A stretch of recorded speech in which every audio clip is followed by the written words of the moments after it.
Es un gusto estar aquí realmente. Anoche Pastor Gadiel como me daba la bienvenida y realmente es un gusto estar acá. No tienes que saber mi nombre, pero aquí estoy a tus órdenes. Mi nombre es Dani Ávila. Si algún día me encuentras en los pasillos, por favor, cuenta conmigo. Pero vamos a lo que venimos, así que toma tu Biblia, por favor. Ábrela en el libro de Éxodo. Busca el capítulo 25, versículo 10. Éxodo, capítulo 25, versículo 10.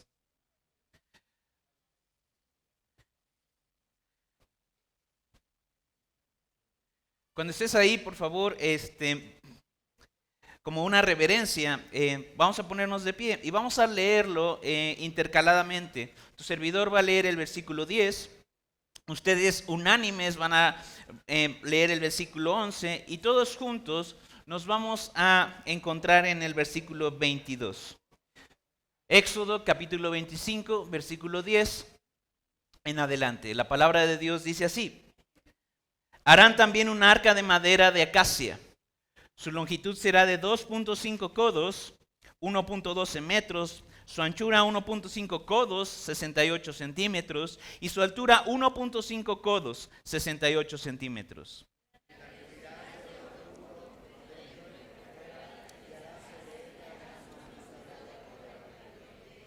Además, fundirás para ella 4 argollas de oro y las pondrás en sus 4 esquinas, 2 argollas a un lado de ella y 2 argollas al otro lado.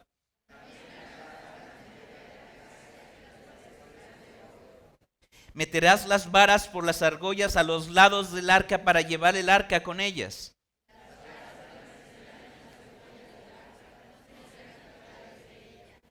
Y pondrás en el arca el testimonio que yo te daré.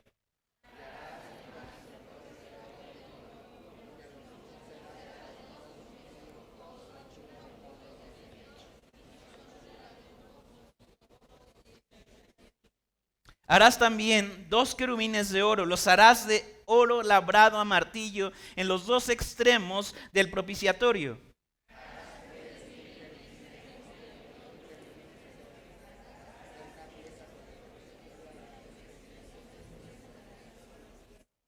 Los querubines tendrán extendidas las alas hacia arriba, cubriendo el propiciatorio con sus alas, uno frente al otro. Los rostros de los querubines estarán vueltos hacia el propiciatorio.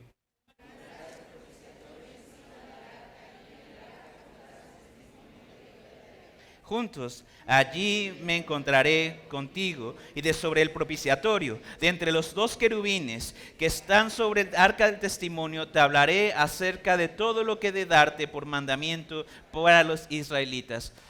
Iglesia, oramos. Señor y Dios, gracias por esta mañana, gracias por tu misericordia, gracias por tu palabra, Señor, gracias, porque hoy nos reunimos libremente, Señor, y podemos abrirla y estudiarla y decir en voz alta que tú eres Señor y que te amamos y nos amas. Señor, gracias por esa libertad. Mi Rey, nos acercamos a tu palabra insuficientes. No podemos entenderla sin ti, Señor. No podríamos. ¿Cómo, Señor? ¿Cómo podríamos acercarnos a ti sin ti? Así que, Señor, te rogamos de tu Espíritu Santo. Rogamos tu Espíritu Santo en cada uno de nosotros, Señor.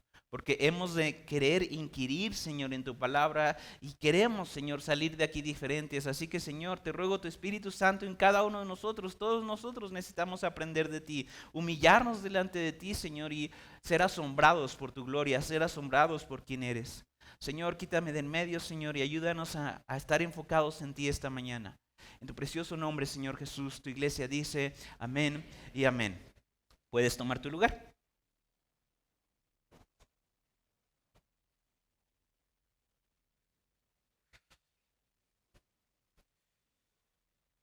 Muy bien. He de decirte que este sermón tiene solamente 2 puntos.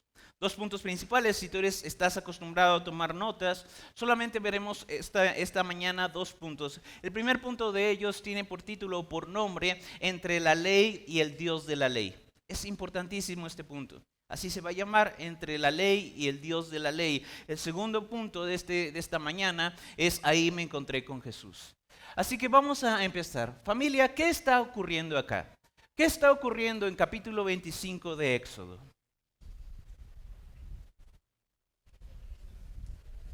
Hay instrucciones por parte de Dios. Nosotros venimos desde una escena que de hecho tenemos que ser bien claros en esto, que se remonta hasta capítulo 19. En capítulo 19 puedes ver el Dios del universo acercándose con un pueblo que es quejoso, que es un pueblo que se rebela, que es un pueblo que habla, que murmura, pero ves a ese Dios diciéndole, ¿sabes qué? Yo quiero un pacto contigo. Quiero relacionarme contigo. Hoy en el último versículo que leímos incluso está muy expreso. Ahí me encontraré contigo. Y tenemos a Dios acercándose con este pueblo y diciendo, ¿sabes qué? Sobre las alas de las águilas yo te tomé y te traje hasta aquí. Yo te amo, yo quiero estar contigo. Tú eres mi pueblo, estoy cumpliendo la ley, estoy cumpliendo la promesa que te hice a tus ascendientes, a Abraham. Yo quiero estar contigo, yo te escogí. Eres mi especial tesoro. Esa es la promesa que estoy haciendo delante de ti. Yo, el Dios del universo, el único Dios verdadero. Lo que tú tienes que hacer es atesorar lo que yo te digo. Es guardar lo que yo te digo. Y a partir de ahí, capítulo 20, despliega lo que tú y yo conocemos como el decálogo, los 10 mandamientos, pero Dios no se detiene así. Llevamos casi 4 meses estudiando esto. Por favor, no pierdas de vista el contexto. Es Dios acercándose con su pueblo y diciéndole, esto es lo que hay en mi corazón, esto es lo que pido de ti, esto es lo que espero de ti. Espero de ti que me honres, que me busques, que entiendas quién soy.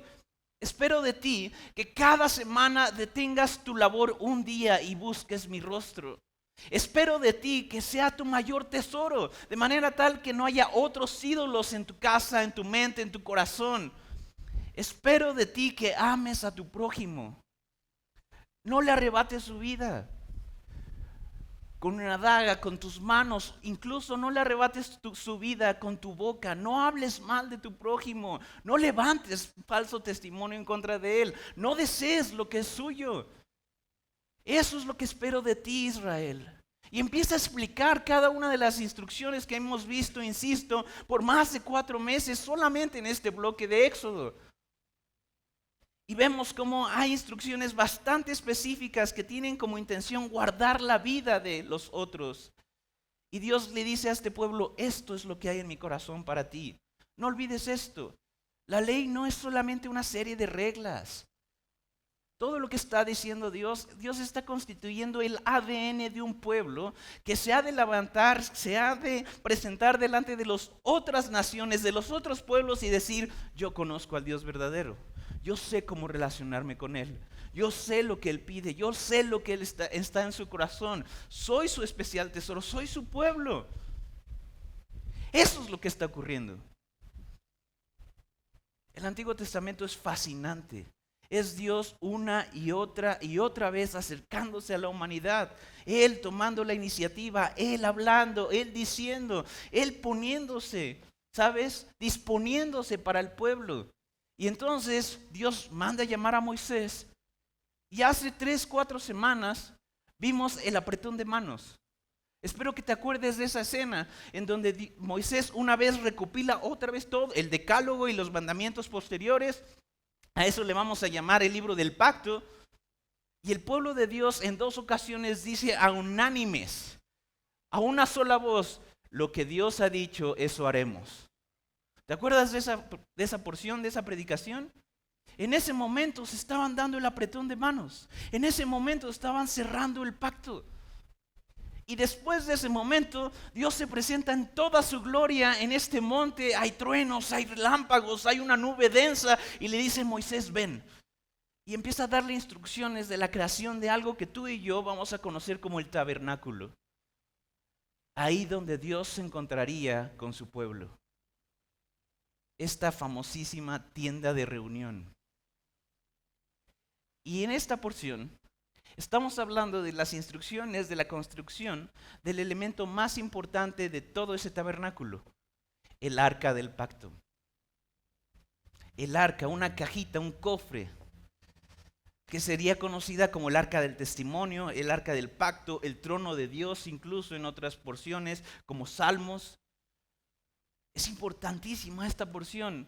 Yo tengo miedo de predicarla en serio. Es Dios diciéndole, ¿sabes qué? Vas a construir una caja, vas a construir un arca. Y en esa arca, ¿qué va a haber dentro de esa arca? Si pusiste atención, hay 2 veces en que lo menciona el texto que leímos. ¿Qué vamos a colocar dentro de esta arca?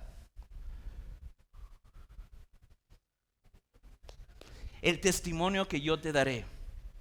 Más adelante, un poquito de capítulos más adelante, el Señor va a escribir en 2 tablas de piedra todas estas instrucciones, los 10 mandamientos se los va a dar a Moisés. No me gusta adelantarme, soy muy celoso de predicar el texto que toca cada mañana, pero hemos de decir esto, que Moisés tomará esas 2 piedras, ese testimonio, bajará y el pueblo de Israel realmente está guacarándose, está alabando a un becerro de oro, está pecando en contra de Dios. A pocos días de haber pactado con él, Moisés se enoja tanto, en su ira rompe estas tablas, reprende al pueblo. Hay una escena bastante interesante que hemos de estudiar y se hace una dúplica, una réplica de estas 2 tablas, y esas nuevas 2 tablas habrían de ser guardadas en esta arca. Así que hasta ahora, ¿qué tenemos? Un arca preciosa, un cofre precioso, de una de las maderas más bellas que hay, repleta en oro, revestida en oro, con 2 querubines, seres celestiales, que recuerdan la presencia misma de Dios. Dios diciendo, ahí me voy a encontrar contigo. ¿Qué tenemos hasta este momento, familia? 2 elementos. Yo me voy a encontrar contigo ahí donde hablé contigo. He de juzgarte. He de confrontarte, también he de confortarte, he de dirigirte, he de darte instrucción. Ahí, justamente ahí donde está mi palabra. Y hoy vamos a ver grandes cosas, creo yo. Pero el principio no ha cambiado. ¿En dónde es que tú y yo nos encontramos con Dios? ¿Nos encontramos con Dios en un sueño acaso? ¿Es normal eso? ¿Es como todos aquí podríamos decir, sí, claro, todas las noches yo me encuentro con Dios en mis sueños? No, nos encontramos con Dios en su palabra. Así que los principios no cambian demasiado, muchachos. Dios está diciendo, ahí donde yo te hablé, ahí donde está el testimonio de mi palabra, ahí me voy a encontrar contigo. Pero hay un problema. Si solamente hubiera esos 2 elementos, la ley y la presencia de Dios, te aseguro, el pueblo de Dios hubiera sido consumido a los pocos días de haber formado este pacto. ¿Por qué? Porque solo habría una ley rota, violada por cada uno de los miembros de Israel, por el pueblo entero, y un Dios diciendo, aquí estoy. ¿Qué pasó? Pero el arca tiene una instrucción bastante preciosa. Entre estos versículos en donde hay una palabrita que quizá no estés acostumbrada a ella, te incito a acostumbrarte a las palabras que la Biblia usa. No trates de alivianarlas. Dice, vas a ser un propiciatorio. Vas a hacer una tapa a esta arca. Y este propiciatorio va a ser bellísimo. Va a ser de oro sólido. Va a haber 2 querubines en ese propiciatorio. Los vas a labrar con martillo. Desde una sola pieza vas a hacer esto. Es una obra maestra. No hay quien pueda hablar a detalle al respecto. Esta arca, como más adelante lo vamos a ver, se perdió. Pero es algo bellísimo aquello. ¿Qué es un propiciatorio? En palabras de tu servidor, un propiciatorio se entiende de 2 formas. La primera forma, la forma más literal, es aquel punto, aquel lugar o incluso aquella persona en la cual encontramos favor. Cuando tú dices es propicio a, estás diciendo es favorable a. La otra acepción que te invito a reflexionar respecto al propiciatorio es la siguiente. Un propiciatorio es un lugar o una persona en la que se pagan cuentas. En la que se pagan cuentas. En la que en este favor todo queda saldado. Ya no hay una deuda. Es precioso lo que estamos viendo hoy, mis hermanos. Es precioso, es bellísimo. Es Dios diciendo, ahí me encontraré contigo. Y entre mi ley y yo, habrá un lugar en la que podamos estar a cuentas. Dios sabía que este pueblo estaría pecando a los primeros días. Dios sabía que esa ley sería rota una y otra vez. Y desde ese momento su gracia se despliega, un destello de gracia se despliega diciendo, pero no los voy a consumir. Habrá formas de que ustedes alcancen el perdón. Habrá formas en que entre el Dios del universo y su ley rota, en su ley violada, en su ley no cumplida, todo esté bien. Así que estoy mandando a hacer un lugar en donde ustedes van a tener favor, en donde ustedes tendrán misericordia. Eso es lo que estamos viendo, eso es lo que estamos viendo que se está instruyendo a construir. A mí me parece, insisto, fascinante. Es Dios diciendo, ¿sabes qué? Yo de antemano sé que me vas a fallar, de antemano sé que vas a pecar, de antemano sé que vas a ser en tus ojos, en tu corazón un adúltero. Yo estoy seguro de que ustedes van a murmurar y se van a destruir entre ustedes, pero sabes, yo no quiero consumirlos. Yo quiero que haya mecanismos en los que estemos a cuentas, estemos bien y mi favor se despliegue hacia ustedes. Que ustedes tengan una forma de ver y saborear mi gracia, mi misericordia, insisto, mi propiciación. Y entonces, entre la ley y el Dios de la ley, había este objeto. En el arca, en el objeto y el elemento más preciado de todo el tabernáculo, nosotros alcanzábamos a ver, o podemos alcanzar a ver, que la gracia está presente. Dios está diciendo, quiero perdonarte por adelantado, quiero salvarte, quiero ser favorable hacia ti. Y yo me pregunto, familia, ¿dónde está ese Dios iracundo, berrinchudo, como un niño de 10 años? ¿Dónde? ¿Dónde está ese Dios que a la primera de cambios simplemente se le ocurre aventar fuego desde el cielo y hacerlo descender para consumir a la humanidad? ¿Dónde está? En el punto más sagrado del tabernáculo, en el punto más preciado del tabernáculo, en el punto central del tabernáculo, Él ya está diciendo, quiero estar a cuentas contigo. Israel, sé que vas a fallar. Y antes de consumirte, voy a poner todos los elementos necesarios para estar bien contigo. Me parece fascinante. Entonces estas son las instrucciones. Esta caja va a guardar la ley. Esta arca va a contener la ley, la voluntad de Dios. Pero este propiciatorio, creo yo, va a tener un juego más importante aún. Déjame platicarte en qué momentos del calendario judío se usaba en efecto este propiciatorio, este lugar, este espacio, este objeto que representaba incluso el trono de Dios. Porque te he de decir esto, el arca del pacto durante todo el Antiguo Testamento tiene sin número de participaciones, sin fin de participaciones. Algunas veces honrada, en donde el pueblo de Dios entiende, ¿sabes qué? No se trata del arca en sí, se trata de la persona que mandó a hacer el arca, se trata de nuestro Dios, la relación que tenemos con Él, de eso se trata. Y entonces podemos ver mucho más adelante a un pueblo de Dios, empezando esta invasión, empezando esta reclamación de la tierra prometida, en donde los levitas toman el arca y apenas sus pies tocan el agua del río Jordán y el río Jordán se detiene. Y el pueblo de Dios entiende, nuestro Dios va delante de nosotros. Él está cumpliendo sus promesas, pero Él entiende que es una relación. El pueblo entero entiende que es Dios cumpliendo su promesa. Pero hay otras porciones en la Biblia en donde el arca va a ser tomada como un talismán, en donde el corazón desviado del pueblo de Israel abandona esta relación con el Dios que dice, yo quiero encontrarme contigo, y va a tomar ese objeto, esa arca, y va a ser de el arca el objeto de su adoración y de su confianza. No aquel Dios en el cual se encuentran, con quien se encuentran. Y ahí tienes a los hijos de Elí más adelante, en la época de los jueces, en donde ellos estaban a cargo evidentemente del pueblo, del liderazgo del pueblo, y decían, ¿sabes qué? Los filisteos están gobernándonos, vamos a ir a la batalla y vamos a llevar el arca para que nos dé victoria. Y ellos inclinaron su corazón, inclinaron sus afectos a simplemente el objeto, no al Dios que se encontraba ahí con ellos.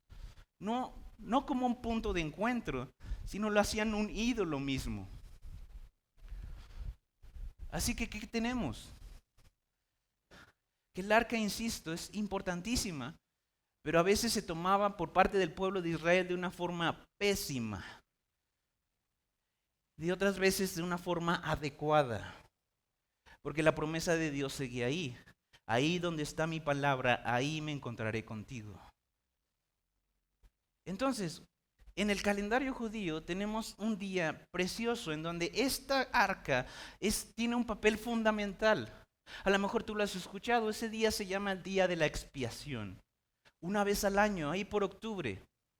Y quiero que, por favor, me des un poquito de confianza y camines conmigo esto. Muchos de ustedes no me conocen y está bien.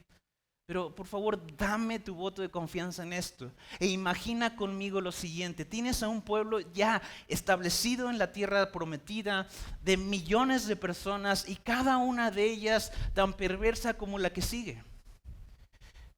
Tú eres el sumo sacerdote, aquel que tendría que estar intercediendo por ese pueblo en oración, en sacrificios, en todo esto ritual sacrificial que describe el Antiguo Testamento, presentándote delante de Dios diciendo, Señor, perdónanos. Y llega un día específico, un día en donde se celebra una fiesta magnífica, en donde toma todos los elementos de las fiestas que tú y yo ya estudiamos, por cierto, y dice, ¿sabes qué? En ese día, en esa temporada va a haber descanso, va a haber Shabbat, va a haber día de descanso. Y también va a haber ofrendas, y también va a haber humillación. El pueblo ha de ayunar y ha de humillarse delante de Dios. Porque ¿qué pasa en este día? En este día el sumo sacerdote va a entrar a ese lugar donde está el arca del pacto. Este lugar que en el tabernáculo en sí es el lugar santísimo. Y solamente una vez al año se entraba ahí. Imagínate ser ese sumo sacerdote diciendo, yo sé que el pueblo ha pecado, yo sé que la tribu de Dan en toda su belicosidad y todo su militarismo y siempre están peleando y siempre están buscando y siempre están queriendo expandir su territorio. Entiendo que la tribu de Judá son unos orgullosos y siempre están creyéndose mejor que sus hermanos. Yo entiendo que la tribu de Leví, incluso aquellos que están dedicados a la adoración en el templo, han hecho mal su trabajo. Yo sé eso y he de presentarme delante del Dios vivo a pedir perdón por ellos. Imagina eso, insisto. Olvídate de tus pendientes allá afuera, olvídate de la semana. Piensa conmigo esto, un ser humano delante del Dios del universo diciendo, perdónanos. Tú has prometido estar presente en esta arca. Tú has prometido estar presente en este lugar santísimo. Imagina el día anterior, la noche anterior, diciendo, mañana es día de expiación, ya mañana es Yom Kippur. Mañana el pueblo está ayunando, mañana el pueblo está a la espera de una reconciliación con su Dios y a mí me toca ir. Vaya, no puedo ni con mi pecado. Yo he hablado mal. En mi corazón yo sé y entiendo que he hablado y he pecado, he enojadome con mi hermano. He deseado su muerte, he deseado, diría Jesús, en mi corazón ya hay un homicidio. ¿Cómo me voy a presentar delante de Dios?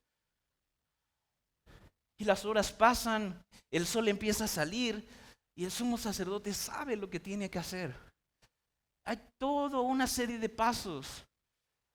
Va a un lugar especial, empieza a quitarse su ropa y múltiples veces empieza a limpiarse con agua y a lavarse y a lavarse y a lavarse, y él está pensando, esto no es suficiente. Esto no es suficiente.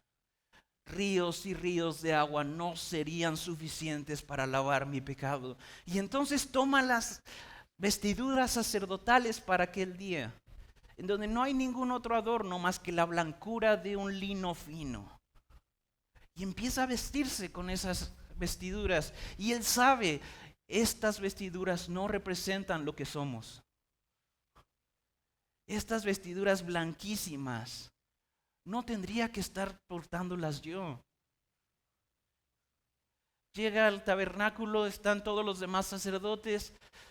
Y de repente ves a un sacerdote, tu amigo quizá, acercarse con una cuerda y atarla a tu cintura. ¿Sabes para qué significaba eso? Ellos sabían que si entraba al lugar santísimo indignamente, él podía morir en ese instante. Si él entraba a la presencia de Dios, aquí me encanta hablar de esto en la iglesia porque, 2023, cómo hemos menospreciado la presencia de Dios. Ellos temían entrar a su presencia y se tomaban con una cuerda a la cintura y con cascabeles, al punto en donde si ellos escuchaban los cascabeles caer, entonces lo que jalarían sería el cuerpo muerto de ese sumo sacerdote, consumido. Insisto, vuelve al corazón de este hombre. ¿Qué crees que pensaba? ¿Qué crees que sentía? Entonces se presenta al lugar santo con 2 machos cabríos, con un carnero, y el primero de ellos en ser ejecutados es por él. Es por él. Señor, yo he pecado. Yo, el sumo sacerdote, delante de ti, primeramente, antes de interceder por alguien más, Señor, yo he pecado delante de ti, yo he roto esa ley que está en esa arca, yo he pecado en contra del cielo y contra ti.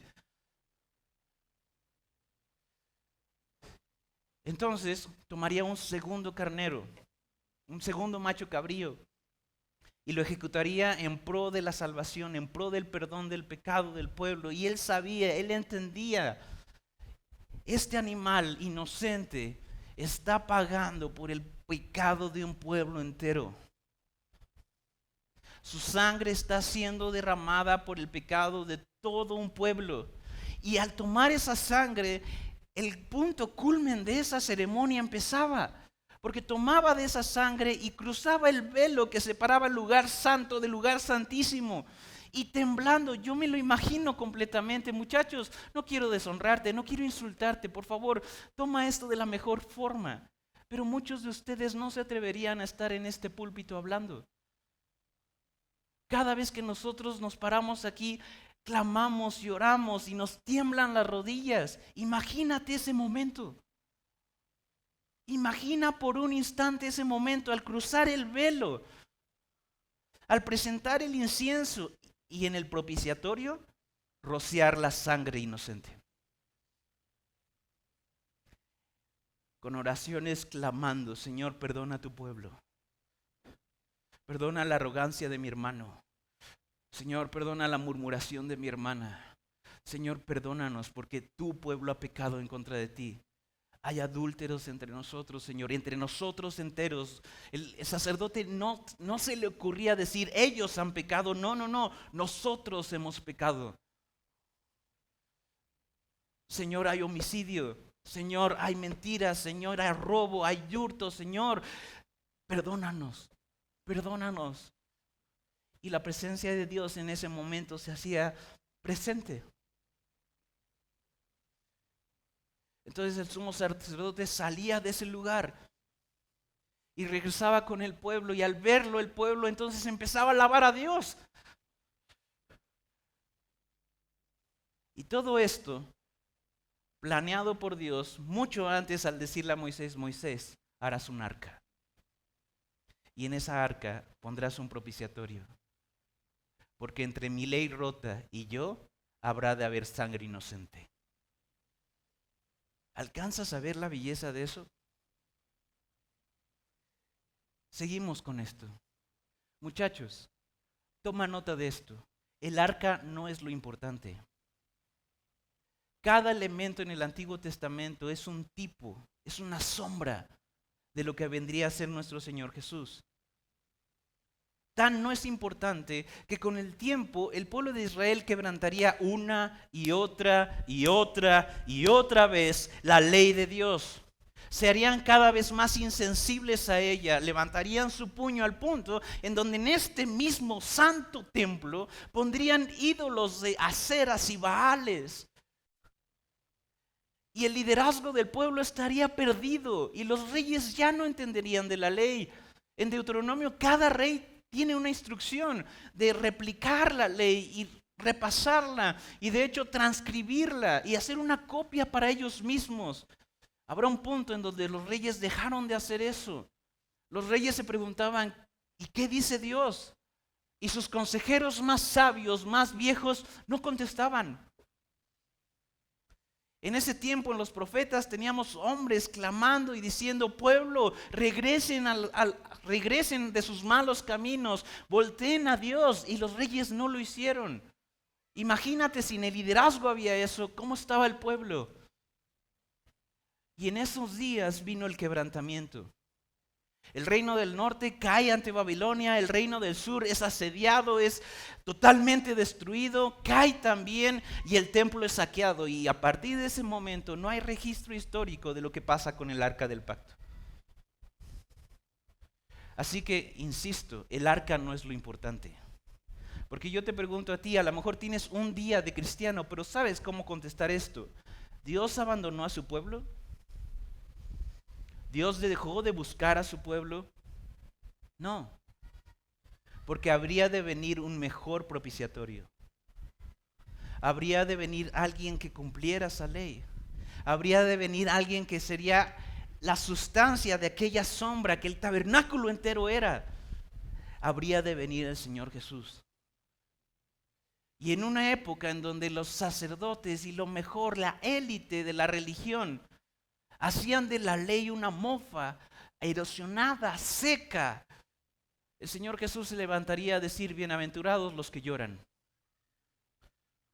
porque ellos recibirán consolación. En un monte se escucharía del Señor Jesús decir: bienaventurados los que tienen hambre y sed de justicia, porque ellos serán saciados.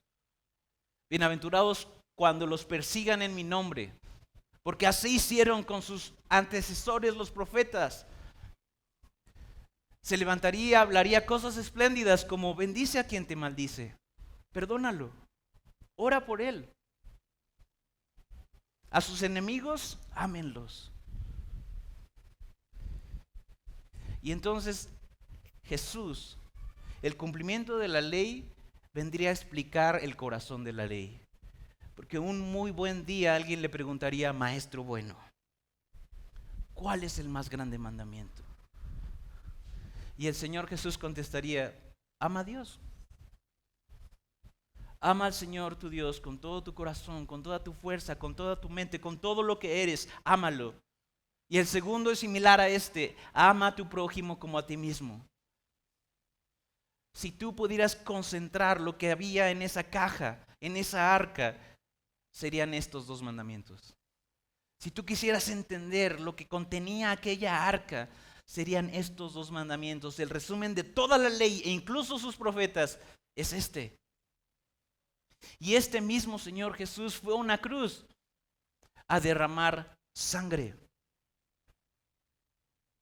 Fue escupido, fue burlado, fue humillado. Nada comparable siquiera con el buen trato que le daban a aquel carnero, ¿sabes? Mínimo aquel carnero lo hacía rápido. No, a nuestro Señor Jesús no. Lo humillaron, lo apedrearon, lo golpearon, lo humillaron. Romanos, gentiles, lo escupieron. Y el Señor Jesús sabía: yo estoy en una misión.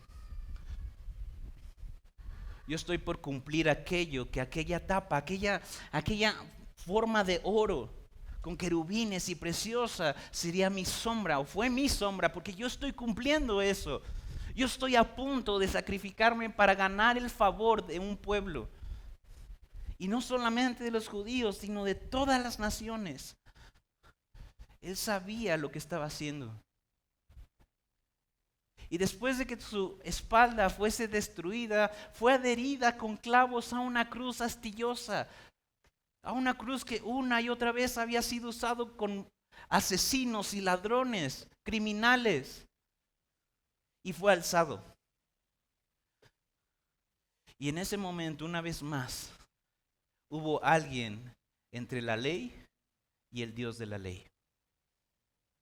Y lo que ese alguien dijo fue: Padre, perdónalos, no saben lo que hacen, no entienden.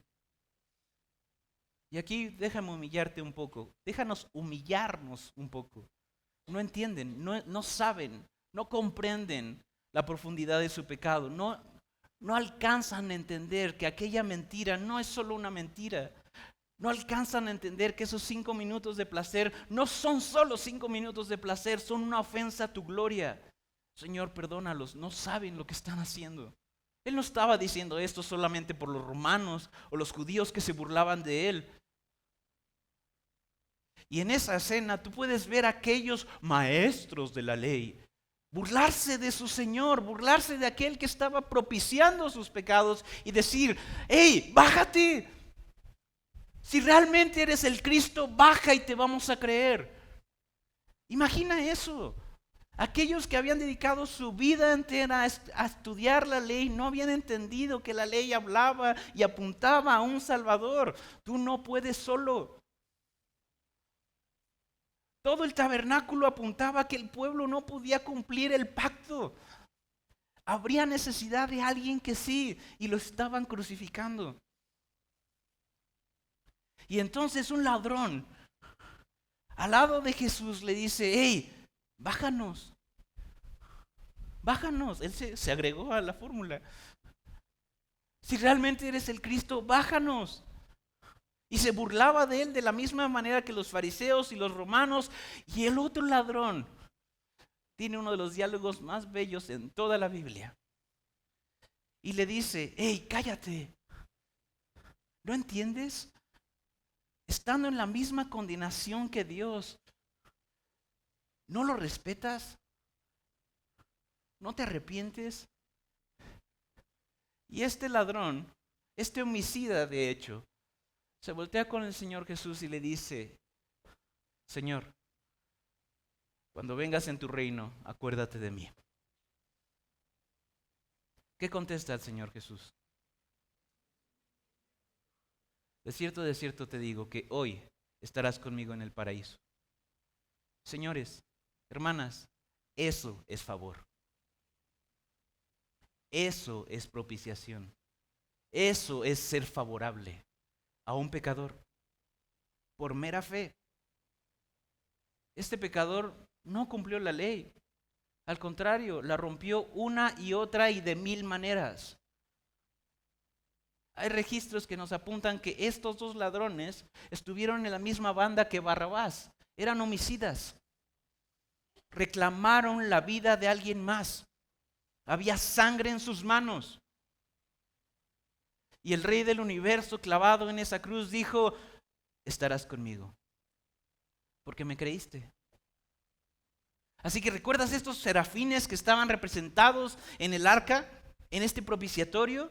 Evidentemente son una señal, mis hermanos, son una señal, una representación del trono de Dios. Puedes leer porciones como Isaías, en donde Dios está en su plenitud, en su trono, y hay seres celestiales portentosos que apenas nos alcanzamos a imaginar cantándole: santo, santo, santo. El que es, el que era y el que ha de venir, el Dios todopoderoso. Y estos querubines de oro representaban a aquellos seres celestiales. Imagina el cielo, y esto es totalmente ilustrativo. Insisto, es ilustrativo, cintilla es ilustrativo. Imagina aquellos seres en toda su gloria cantando al Señor, adorando y diciendo: Señor, ¿qué está pasando? El Hijo acaba de morir. Y Dios Padre complacido. Y Dios Padre diciendo: eso, ahora el plan está completo. Ahora el pacto, el nuevo pacto está completo. Y de repente, estos seres celestiales en toda su enormidad ven a un humanito ahí. A este ladrón. Y se acercan con él y le dicen: ¿qué haces aquí? Y él dice: no sé.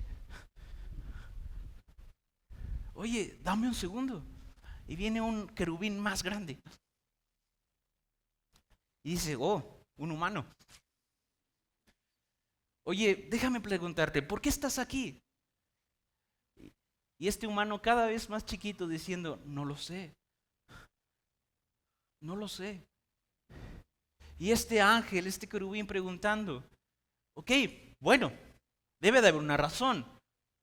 ¿Sabes tú qué es la doctrina de salvación por gracia mediante la fe? Y este hombre diciendo, nunca escuché de eso.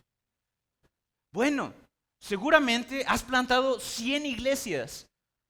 Cuéntame, ¿cómo las plantaste? Y este hombre, acabo de morir en una cruz. No lo sé. Bueno, cuéntame de tu vida. No quieres saber de mi vida. ¿Cuáles son tus grandes hazañas? No quieres saber mis grandes hazañas. ¿Por qué eres recordado en la tierra? Platícame, ser humano. Quiero entender por qué estás aquí. Y este hombre en desesperación diciendo, no lo sé. Bueno, entonces, ¿por qué estás aquí? Y este hombre diciendo, el hombre que tenía a mi lado dijo que podía entrar. El hombre crucificado a mi lado dijo que podía venir. Eso es el nuevo pacto, muchachos. Eso es la salvación por gracia. Eso es el favor de Dios. Eso es la propiciación de Dios. Y todo eso anunciado desde el Antiguo Testamento en la porción de hoy. ¿Te acuerdas de la última cena? ¿Qué dice el Señor? Este es el nuevo pacto en mi sangre. No la sangre de un macho cabrío, no de un carnero, no de un toro. En su máximo esplendor, en mi sangre. De forma que todo aquel que crea, vivirá. Eso, muchachos, de eso se trata la porción de hoy. ¿Y dónde cabe un mexicanito en el 2023? De la siguiente forma.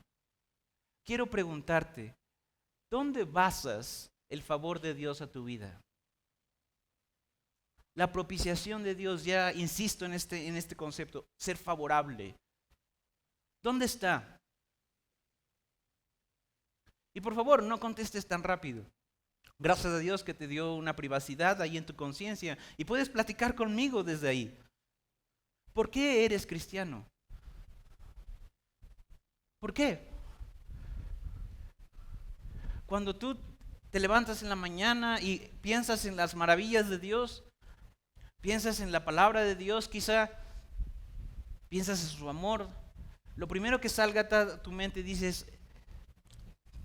salta a tu mente es, sí, claro, es que yo ya me combreo todos los domingos. Sí, por supuesto, yo ya estoy conectado a un grupo de conexión de vida, ¿cómo se llama en este entonces?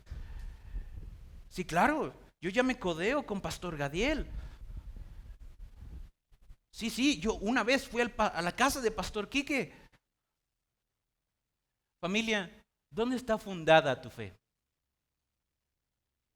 Si estuvieras delante de estos querubines y te preguntaran, ¿por qué estás aquí? Sé honesto, cruelmente honesto. ¿Qué contestarías? ¿Cuáles serían tus primeras cartas? Obvio, acabas de escuchar, seguramente estás peleando con eso. Mañana, el miércoles, el próximo domingo, el próximo lunes, cuando te levantes y sepas la insuficiencia que tienes en tu corazón y veas a tus hijos y dices, es que no entiendo cómo pastorearlos. ¿Cómo podría? Cuando estés discutiendo con tu esposa y digas, es que no puedo ya, no sé cómo entrarle.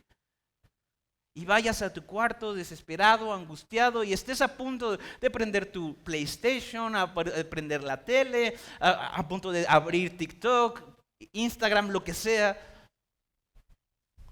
¿Dónde está tu fe?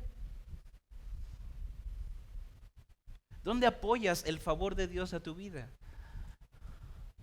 ¿Dónde? No, es que voy a ir con mi líder y seguramente él me va a poder decir qué hacer. Y eso es adecuado, pero no es el fondo. Insisto, familia, insisto, Iglesia de Cristo 2023, de este lado del Evangelio, de este lado del canon ya cerrado, completo. ¿Dónde está tu fe? ¿Acaso ya tomaste cosas y verdades bíblicas y como aquellos judíos tomaron el arca y le hicieron un ídolo? ¿Hicimos de un ídolo nuestro congregarnos? ¿Hicimos de un ídolo estar rindiendo cuentas? ¿Hicimos de un ídolo el Cristo es mejor? Es que yo ya soy parte del staff. Es que yo ya sirvo. Es que yo ya no digo groserías. Familia, entiende eso. Esa no es una buena carta de presentación a las puertas del cielo. Solo hay una, y una sola. Lo que Jesús hizo por ti. Lo que Jesús hizo por mí. Esa es la aplicación de esta mañana. ¿Dónde está tu fe? ¿Dónde está colocada tu fe? ¿Dónde está colocada tu certeza? No sé si me estoy dando a entender con esto. ¿Me estoy dando a entender, iglesia? Piénsalo. Pelea contigo mismo. Pelea contigo misma. No seas suavecita contigo. No seas suavecito contigo. Pelea. Piensa. ¿Dónde está fincada tu certeza, tu salvación, tu fe, el favor de Dios para tu vida? Déjame decirte esto. Y yo estoy en la misma trinchera que tú. Imagina esto o recuerda más bien esto. Te levantas y te das cuenta de que tu corazón está como un poquito turbado. Y empiezas a preguntarte, ¿por qué me siento así? Y empiezan a venir a tu mente con pensamientos como este. Y insistía y ya hacía como me adelantaba un poco. ¿Sabes qué? Ya no quiero. Ya no quiero seguir. Ya no quiero batallar. ¿Por qué lidiar con mi matrimonio? ¿Por qué no simplemente suelto a mi hijo y ya no le enseño? Ya simplemente que siga. ¿Por qué no me doy unos días? Y entonces viene la condenación. ¿En serio eres cristiano? ¿Neta? ¿De veras? Y entonces caemos en un círculo en donde nosotros mismos estamos condenándonos y hablándonos y corriendo en círculos y decimos, creo que no, ni siquiera soy salvo. A lo mejor has tenido una mala racha en tu trabajo. De alguna u otra forma, fallas aquí, fallas allá, tu jefe ya te regañó, te llamó la atención varias veces, tu equipo de trabajo de alguna u otra forma no está dando y tú dices, ¿qué está ocurriendo? Y te sientes aprisionado y te sientes como encajonado y tú dices, Señor, ¿dónde estás? ¿Acaso no habíamos quedado en que somos amigos?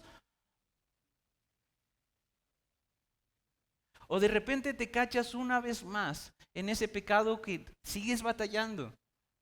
Y te callas una vez más yendo con Dios diciendo, Señor, perdóname. Y tu perdón ya suena tan guango, tan hueco. Y tú dices, Señor, ¿cómo me perdonarías otra vez? Ya van 3 veces esta semana, Señor. 3 veces que exploto, 3 veces que acudo a pornografía, 3 veces que le grito a mi esposa, 3 veces, ahí ponle el espacio en blanco que quieras. Señor, ya es tan hueco mi perdón. Familia, toda la semana batallé con este texto y decía, ¿a dónde los llevo? Les explico como cada una de las como interacciones que el arca del pacto tuvo. Les explico las representaciones que tiene cada uno de sus elementos. ¿Qué les explico? ¿Qué les digo? Sabes, estoy esta mañana y ayer en la noche aquí parado, temblando mis rodillas para hablarte de gracia. Porque justamente en estos días que estamos tratando de describir es cuando el favor de Dios se hace más presente. Porque nunca dependió de cómo te sientes. Nunca dependió de tus grandes reflexiones. Nunca dependió de si en tu trabajo te iba bien, si tus hijos son cristianos y bien piadosos. Nunca dependió de eso. Siempre dependió de la sangre entre la ley y el Dios de la ley. Siempre ha dependido de Cristo. Así que dicho eso, regreso a mi pregunta. Si tú algún día estuvieras delante de esos querubines, hoy más bien, ¿qué responderías? Y si es alguna otra cosa que no sea Cristo, es un favor más bien es un privilegio para mí decirte, arrepiéntete. No es suficiente. Arrepiéntete de eso. Si estás jugando con, es que ya no digo groserías, es que ya me he visto de alguna forma, es que ya hago esto o aquello, familia, arrepiéntete. Siempre se ha tratado de Cristo. Desde el Antiguo Testamento está anunciado. Y a lo mejor tú dices, es que Dani, mi conciencia no me deja, no estoy en paz. Siempre está acosándome, siempre estoy pensando en que soy lo peor, no puedo salir de aquí. Es que, Dani, ¿qué hago? Yo te digo, regresa a la cruz. Regresa a la cruz, familia. Regresa a ese lugar en donde el Señor dijo, consumado es. Ya no es necesario otro sacrificio el próximo año. Ya no es necesario un sumo sacerdote que primero pida perdón por sus pecados y después por el pueblo. Yo soy suficiente, dice el Señor. Mi sangre es suficiente. Así que para terminar quiero leerte una porción y darte 2 puntos.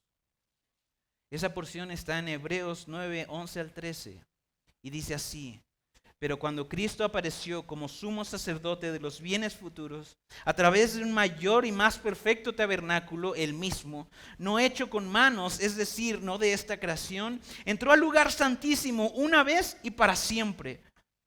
No por medio de la sangre de machos cabríos y de becerros, sino por medio de su propia sangre, obteniendo redención eterna. Porque si la sangre de los machos cabríos y de los toros y la ceniza de la novilla rociada sobre los que se han contaminado santifican para la purificación de la carne, es decir, en este ritual del Antiguo Testamento, ¿cuánto más la sangre de Cristo, quien por el Espíritu Eterno Él mismo se ofreció sin mancha a Dios? Ponen atención en esto. Purificará nuestra conciencia de obras muertas para servir al Dios vivo. Insisto, no sé dónde estás parado. A lo mejor te agarran uno de estos días o de estas temporadas en donde tú dices, es que ya no puedo más. Sí, voy a mi grupo y más o menos les invento cosas para mantener un status quo. Sí, voy a la iglesia y me siento, pero por dentro estoy destruido. Cuando me pregunta algún líder, oye, ¿cómo vas? Yo sonrío y le digo, bien, pero por dentro ya no puedo más. Estoy fatigado, estoy cansada, estoy harta. Yo te digo, hermana, yo te digo, hermano, nunca dependió de cómo te sientes. Si has puesto tu confianza, si has puesto tu entereza, tu seguridad en algo que no es la sangre de Cristo, arrepiéntete. Es un lugar muy peligroso ese. Necesitas regresar a Cristo y purificar esa conciencia en donde la única voz que se escucha en tu corazón sea la de Dios diciendo, yo ya te perdoné. Yo ya te salvé, fui favorable a ti. De entre la multitud de pecadores y en el fango en el que estábamos, nuestro Señor metió su santa mano y nos sacó de ahí para limpiarnos, para amarnos, para restituirnos. Y Él nos dijo, ¿sabes qué? Yo me encargo de lo demás. Yo me encargo de habilitarte para poder pedir perdón. Yo me encargo de habilitarte para poder perdonar. Mi espíritu se va a encargar de orillarte ahí donde debas de estar.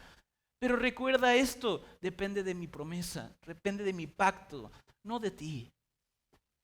Nunca dependió de ti. Y esta es la grandiosa imagen y la grandiosa noticia del Evangelio. Que por gracia nosotros hemos sido salvos. Dios fue favorable a nosotros. Jesús es nuestro propiciatorio. Es el contenedor de la ley, el cumplidor de la ley. Es el autor y el consumador de nuestra fe. Él es nuestro Salvador. No tú, no tus esfuerzos, no esta iglesia.